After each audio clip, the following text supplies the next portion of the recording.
សូសំលេងភ្លៀងស្រតតនៅលើបងអូននឹងដកគ្រាដើមដូចយល់សមថាចិនដែលស្មោរបសងសាប្រជាអាផមថ្ងៃយំមកខ្ញុំស្រទឹងនេត្រារងទុំតែឯងពុំមានគេដឹងគេលឺជាមួយថាខ្ញុំព្រួយព្រោះរឿងស្នេហាមុនពេលនឹងត្រាត់អូនបានផ្ដាំបងមួយម៉ាត់មកថា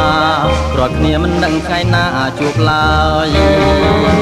អូទាំងភ្លៀងតាគូខ្ញុំប្រទៅណា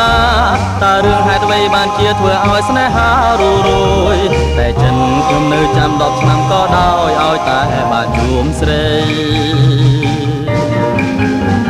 ធ្វើមិនដេចទៅឥឡូវបើគេគ្មានក្តីអាណិតគេក្រឡាចិត្តជាពីរបី